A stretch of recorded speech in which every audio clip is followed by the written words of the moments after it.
পৰিষদ আৰু সোণোৱাল কছাৰী সমাজে আৰু ডিঙিয়াল বংশ, সোণোৱাল কছাৰী ডিঙিয়াল বংশ আমি ডিব্ৰুগড়, তিনিচুকীয়া, ধেমাজি, লখিমপুৰ জাগুনলৈকে আমি সকলো অঞ্চলৰ ৰাইজ আহি এই বিশেষকৈ আমাৰ চিংলপথাৰ গাঁৱৰ ৰাইজৰ কাৰণে যি দুৰ্যোগ আহিলে আমি কিছু মাত এষাৰ দিয়াৰ লগতে কিছু আমি সাহায্য দিবলৈ আহিলোঁ। বিশেষকৈ আমি এই বিষয়টোৰ ওপৰত যিটো স্থায়ী সমাধান, তাতে আকৌ পানী নহা ব্যৱস্থা চৰকাৰে কৰিব লাগিব। কাৰণ এই মহাপ্ৰলয়টো কি কাৰণে হ'ব? এতিয়া চৰকাৰী পক্ষই কৈ আছে যে এইটো প্ৰাকৃতিক, যিটো প্ৰাকৃতিক দুৰ্যোগ নহয়। নদী বান্ধটো কেতিয়াও প্ৰাকৃতিক নহয়। আজি যিটো অবৈধ কয়লা খনন সেইটো কেতিয়াও প্ৰাকৃতিক নহয়। আজি যিটো অবৈধ বালি আৰু যিটো শিলগুটি খনন এইবিলাক মানে কেতিয়াও প্ৰাকৃতিক নহয়। এইবোৰ চৰকাৰে কৰিছে। চৰকাৰে সেইখিনি খান্দি একেবাৰে গোটেই পানী কৰি পেলালে। সেইখিনি আজি বিস্ফোৰণ হৈ ৰাইজৰ মাজলৈ ওলাই আহিছে।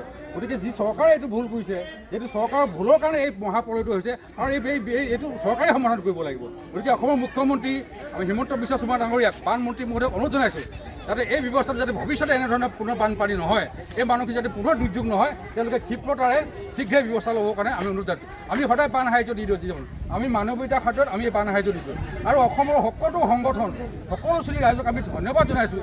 এই অসমীয়া এই আমাৰ যিখিনি চৰাইদেউ, শিৱসাগৰ, যোৰহাটৰ যি দুৰ্যোগত পৰিলে সকলো শ্ৰেণীৰ ৰাইজ আজি অসমৰ ৰাইজে এই যিটো মহানুভৱ, এই যিটো মহামানৱতা আমাক অসমৰ সকলো শ্ৰেণীৰ ৰাইজে দেখুৱালে, আমি সকলো শ্ৰেণীৰ ৰাইজকে আমি ধন্যবাদ জনাইছোঁ। কিন্তু আমি চৰকাৰক এটা দাবী, তেওঁলোকে যাতে এই পুনৰ ভুলটো নকৰে। এই নদী বান্ধ, এই মানে অবৈধ বালি খনন, অবৈধ কয়লা খনন এইবোৰ শীঘ্ৰে বন্ধ হ'বলৈ কোনো কাম যাতে আমাৰ সাধাৰণ শ্ৰেণীৰ ৰাইজক, কৃষক ৰাইজক, দুখীয়া ৰাইজক অনিষ্ট কাম তেওঁলোকে চৰকাৰে নকৰে। তেওঁলোকে যিয়ে ডায়লগ নেমাৰক, তেওঁলোকে যিমানে যি নকৰক, কিন্তু এই মানুহখিনিক স্থায়ী সমাধানৰ কাৰণে দিব। এতিয়া মুখ্যমন্ত্ৰীয়ে কিবা অৰুণোদয় 2200 কৰিম বুলি কৈছে, কাৰোবাক 15,000 দিম, ল'ৰা ছোৱালী এনেকুৱা ধৰণৰ কিন্তু আমাক অস্থায়ী সমাধান নালাগে।